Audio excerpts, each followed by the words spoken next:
but it's hard for me now because my T7 and I fractured. It's hard for me to maneuver around as good as I used to. Challenge has always been a motivating word for me because prior to the accident, I had been a gymnast and a cross-country runner. So, the word challenge to me means go for it.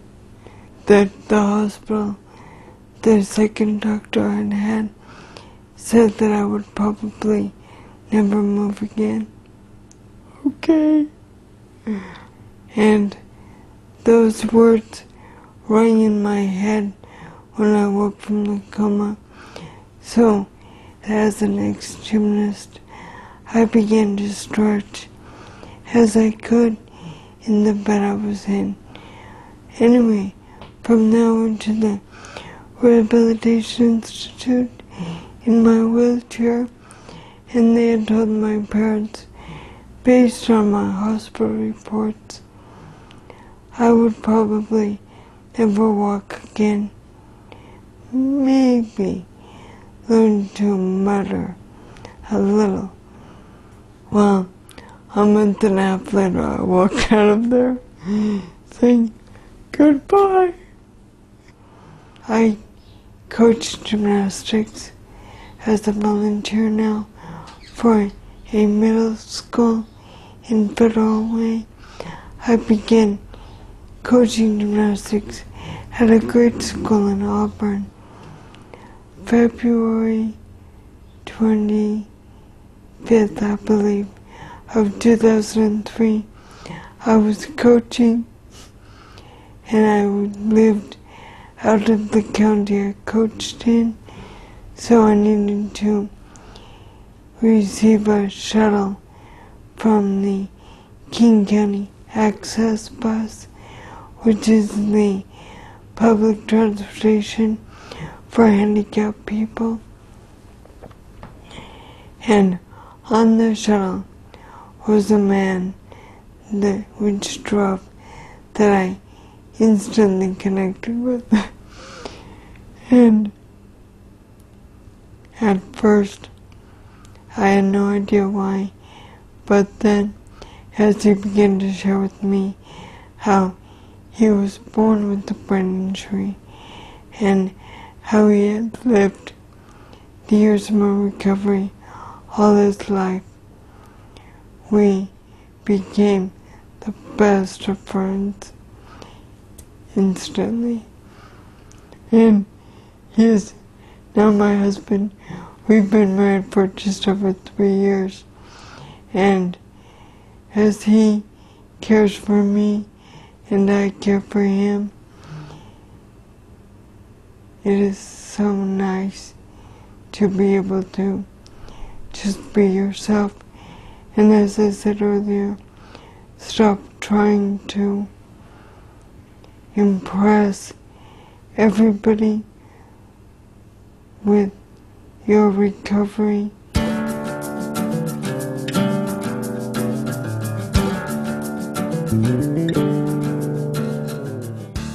Honest to believe is what helped me is just the support I had around me. I had people that I didn't even know before coming up to me and telling me, hey, we've been thinking about you, our prayers are with you, if you need anything, just ask. And I believe that's honestly what helped me, is because when I got back, it wasn't just a few people here and there the whole town of Sequim knew who I was.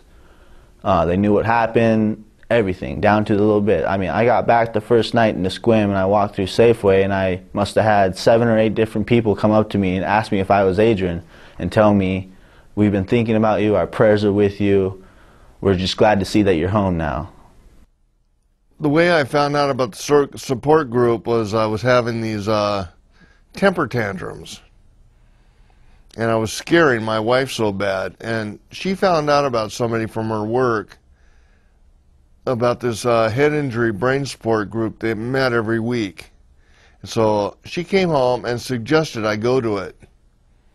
Well, I was in denial. I said, I didn't need this. Nothing's wrong with me. But she persisted, and then she said, would you just go to it once, and if you don't like it, you don't have to go back. And so, okay, I'll go. So we went to the meeting, and I sat down and I started listening to these people talk, because they first introduced themselves and what happened to themselves, and then they would talk for 5 minutes or so about how their week went and everything, and I started listening, and these people act and do the exact same way I am. And so I kept going to these meetings, and I went so long, they made me the attendance taker.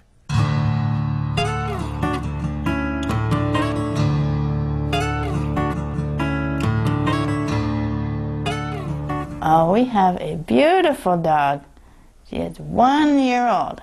She just had her birthday. Her name is Bailey. Now, I do have a cell phone. Of course, I do a lot of activities, so my screensaver has Bailey immediately. If I ever get lonely, Bailey's there. Yeah. She is a beautiful doggie.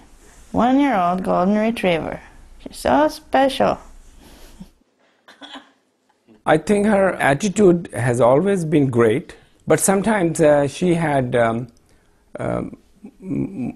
like a moment, a time when she was at home, and then sometimes she would watch TV, and then sometimes she didn't know what to do, you know. She needed to do something, you know. So with getting a dog has helped, you know, to keep her more occupied, so feel being loved, you know. And now, after they've known each other, they are like very much good companionship. Bailey likes to follow her.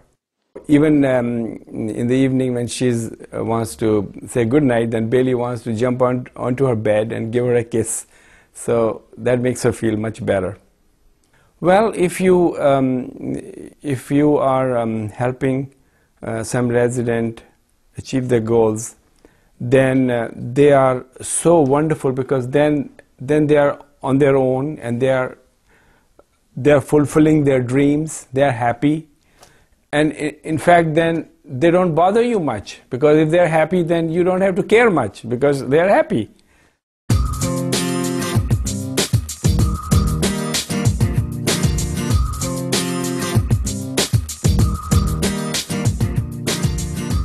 You saw how a brain injury can change physical and mental abilities. Because the brain is also the center of emotions and the complex processes that control behavior, changes often will show up in those areas as well. Emotional and behavioral control can present some of the greatest challenges to both the survivor and the caregiver. To complicate things even more, while some changes are due to organic injury, others might be psychological or emotional reactions to trauma and stress. In this module, you'll learn a good all-round method for helping someone learn to adjust their emotions and behavior, so they can get along with others and feel good about themselves. Finally, you'll get tips on how to recognize and get help if post-traumatic stress disorder, or PTSD, is creating a challenge. In addition, you'll learn what to do when issues related to aging, substance abuse, or physical or mental disabilities get in the way of recovery. Please pause the DVD and read Module 4 now. When you're finished, click the Start button to go on with the DVD.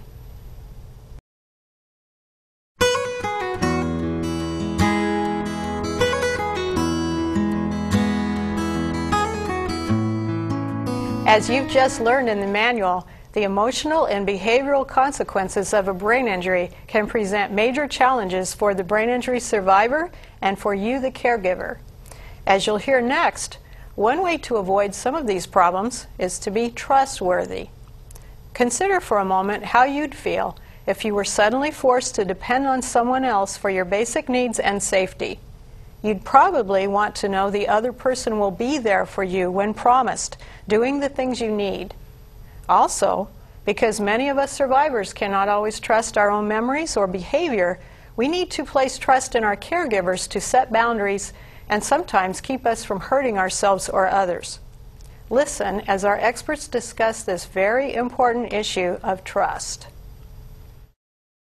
I think the trust has it builds up with time, you know, with little things you do for someone. Well, I think he cares so much because, for example, I got a wonderful Christmas present and a beautiful card that went with it to prove it. And I always feel great every day. Get a wonderful breakfast, wonderful lunch, super dinner. So happy. I help her physically, for example, in the morning, you know, with her splint. Some of the things she can do herself, but I still have to watch her so she does not fall. Doing great. And my responsibility is to see that she gets everything what she needs. And if she needs something from the store or something, then I like to go and do it right away, you know, rather than keep it pending. Because I saw that with the traumatic brain injury patients, what happens is if they want to do something and they're not able to, then that becomes a stress. So in order to reduce the stress, you offer them things which they need and make them comfortable. So then their stress level stays down and low. And crowds used to not bother me a bit, and loud noises didn't bother me a bit. But now, if I go into a grocery store or a Walmart store or any store, and it's really busy, I sort of freak out. And then in the beginning, we also had to have a safe place in the store, so that if there was too much commotion or too many people or too much activity in the store, especially like a Walmart, those are huge with activity, we had a bench that we would know if we got separated or if he just had a timeout, he would go to that bench and just wait there for me. And we have a safe place to go to, you know, so if we get separated in the store, I don't have to start running up and down or walking. I can't run anymore, but walking up and down all the aisles looking for her, or looking for the person I'm with. And I say, okay, if we lose each other, this is our safe place, over by this bench. You know, if you lose me, you go here.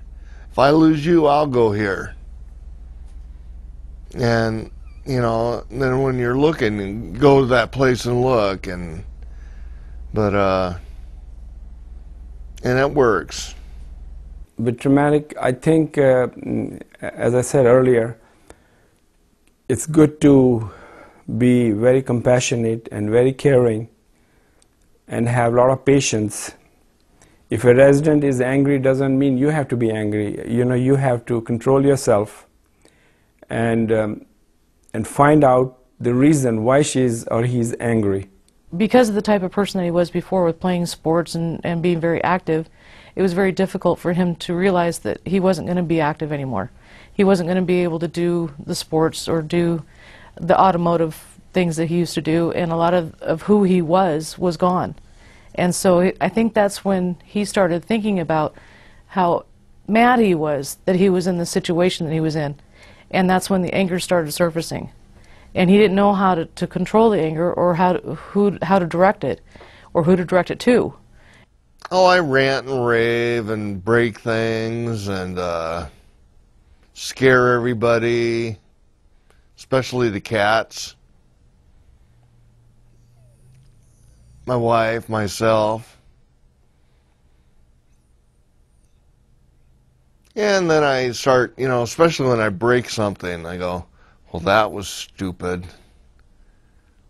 Now I gotta fix that too. He has a really short temper towards my mom, even though he knows that's his rock. He turns to her for everything, even in his anger. I used to just not care about a lot of other things. Like someone could say something mean or anything, and I'd be like, yeah, whatever. But now, I got a really short temper now.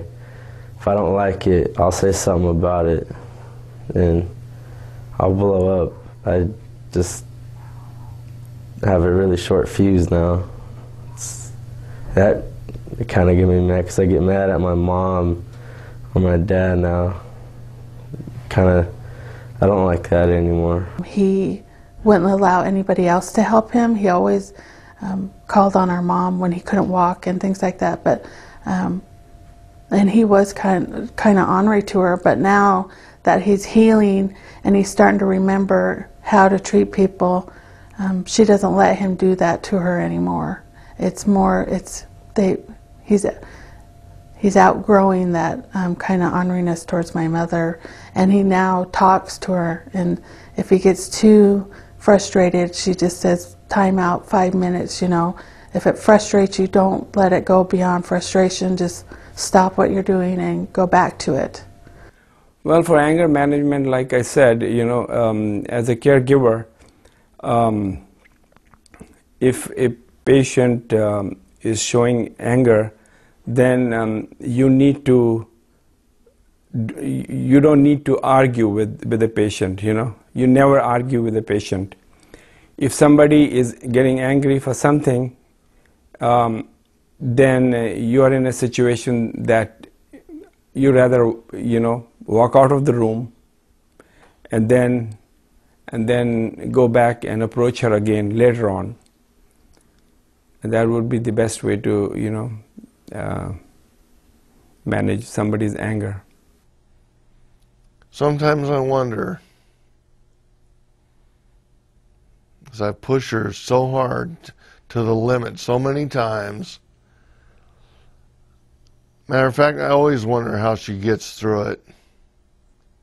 But it is a difficult situation, and it's very difficult considering it's your spouse and the person that you never expect to have that happen with. And so you're not only dealing with the brain injury, but you're also dealing with the shock of that happening. And those two things together can be very powerful. And it's another reason why it would be easy to walk away. But I didn't. And I'm glad that I didn't, because he has worked through that a lot. And now he's able to kind of control his anger a little bit more. Sometimes he removes himself from the situation, or I remove myself. If he's not leaving or if he's not calming down, then I will go to another part of the house, or if it's really bad, then I'll leave. I myself try to distract him with like a game, like you see I'm standing on the table. Chinese checkers is a real good thing that calms you down.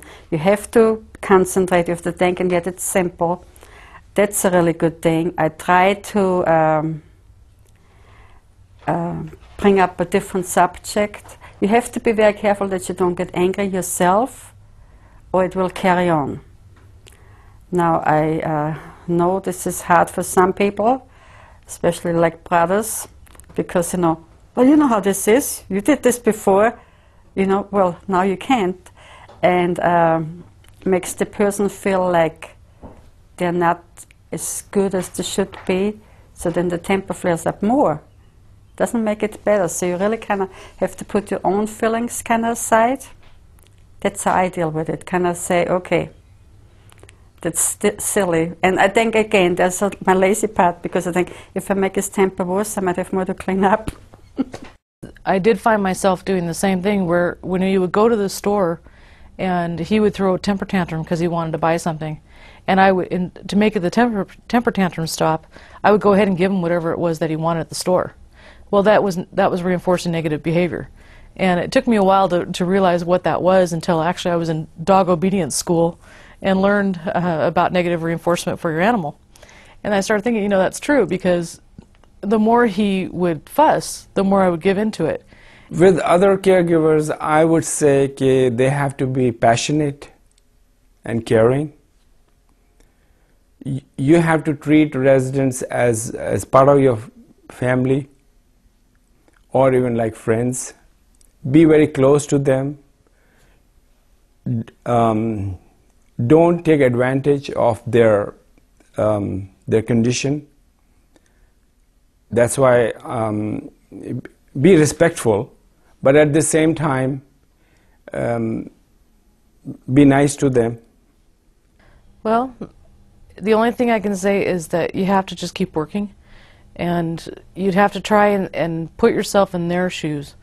I've always tried to treat them with respect and with dignity, and I've tried to treat them the way that I would want to be treated if it was reversed.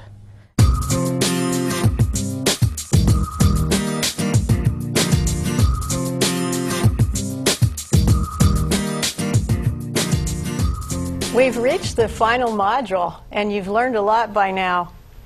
Module 5 gives you a chance to tie it all together by thinking about strategies that support overall well-being and how to create and maintain a safe and supportive environment. And we've saved one of the most important topics for last, how to take care of yourself, the caregiver. Please pause the DVD and read Module 5 now. When you're finished, click the Start button to go on with the DVD.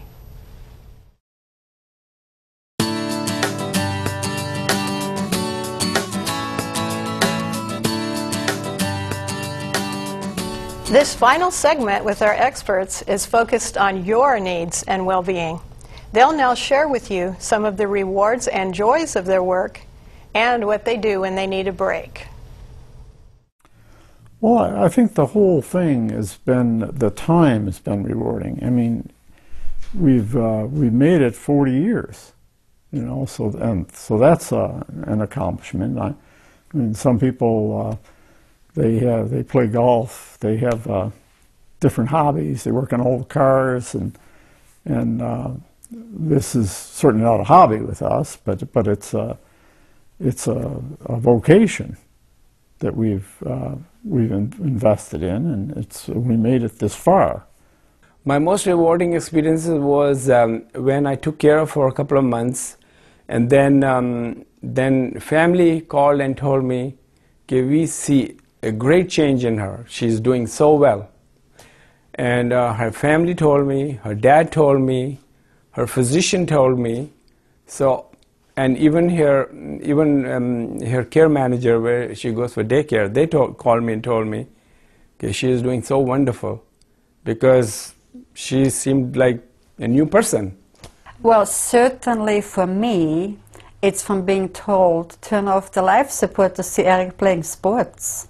You know, for being told he will never walk, he will never talk, he will never eat, and like almost feeling like if you don't do what this person tells you, you're kind of dumb if you don't turn this off, because must be something wrong with you. And if you're stubborn enough and hang in there, there's rewards by seeing the person getting better, you know. Some of the best things when we've had conversations is, I remember one time him saying that he wouldn't have gotten to the point that he's at now if I hadn't helped him while he was going through rehab. You know, it's been the gamut of, you know, really wonderful, wonderful feelings, like, you know, like you're happy you can do anything and make my son's life better, to feeling exhausted and like, you know, what am I going to do? I can't do this anymore. So, huge gamut of feelings. In the morning, there's a YMCA club here. So at 9 in the morning, I'm a member, I'm in the pool. So 1 hour I'm swimming in the water, and I think I feel so great. So that's my stress reliever. So when I come back at 10 o'clock, and after I swim, I feel so great. I'm ready to take the challenge. When it gets really, really super tough, I do sometimes do a stretch and say, joy. You have to concentrate on the word. It doesn't have to be joy. It can be whatever. It can be just a number. And stretch, because when you say it, you kind of have to concentrate what you're saying, and you have those few minutes to kind of let go of things. It's almost kind of like maybe yoga. Not one person can do this. It's a family effort or a group effort.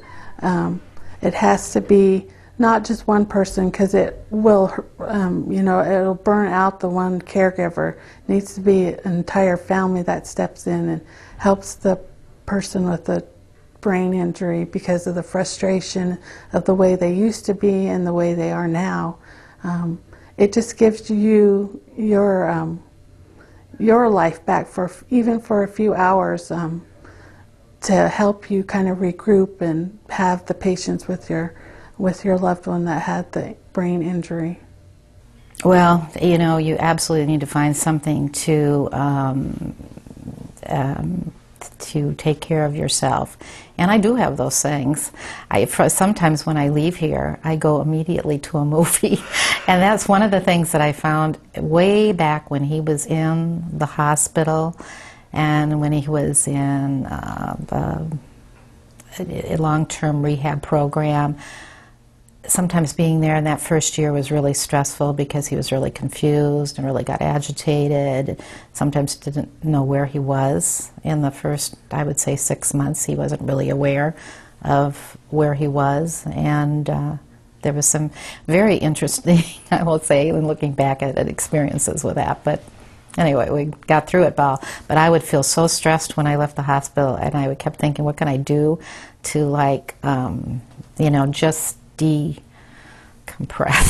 And it was to stop and see a movie. I would go to a 10 o'clock movie at night if I could find one and just sit there and forget about everything, and you know, I would feel much better when I left. And I still do the same thing, because I find it works the best, and it's something you can do by yourself, spur of the moment.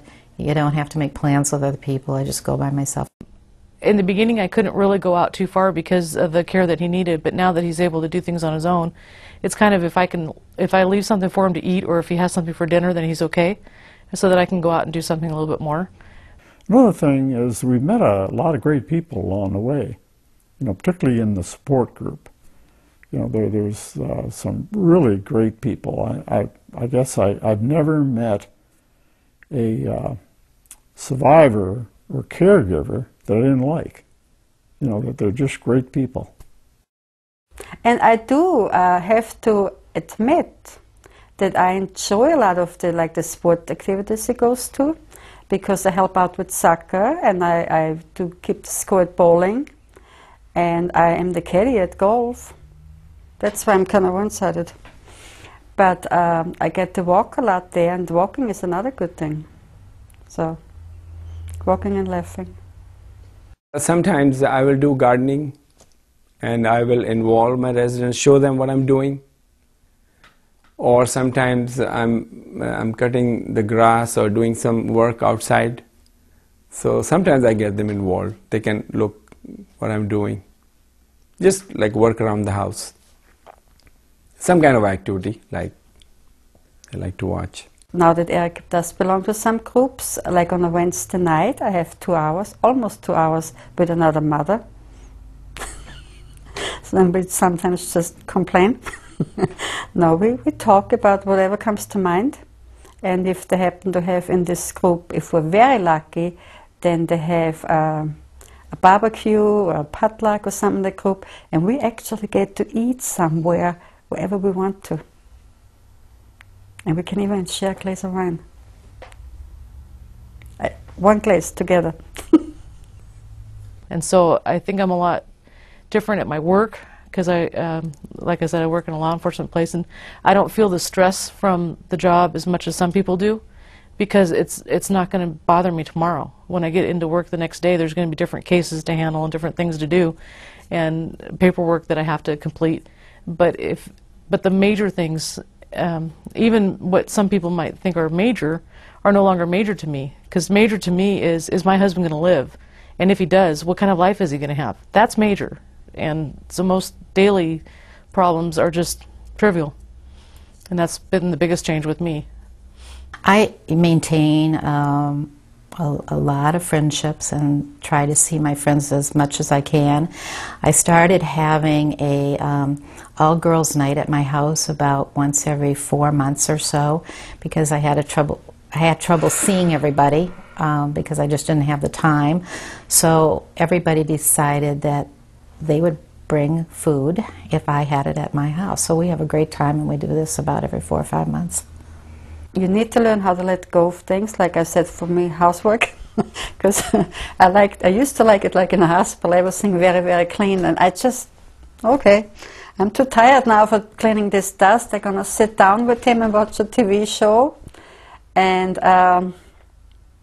also take shortcuts with cooking, and you know, it's just kind of, you have to do that. You really have to do that, because you cannot tire yourself out so much. You won't be of any help to somebody else when you can take care of yourself.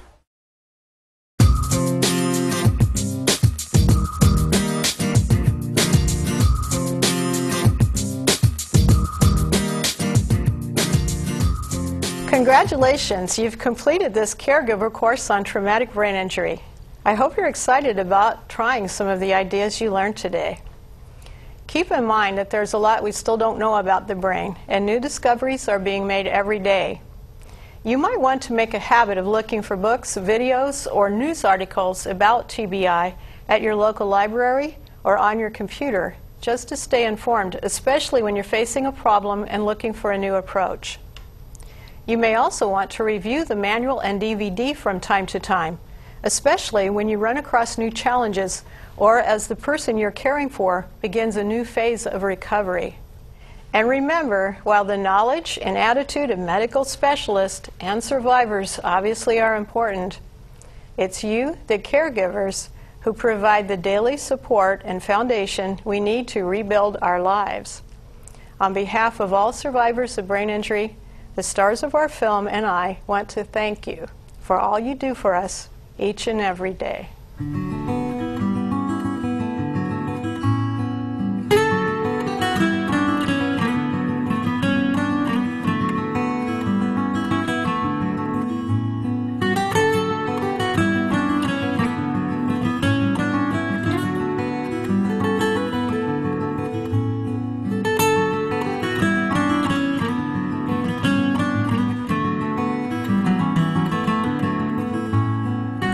For more information, contact Washington State Aging and Disability Services Administration.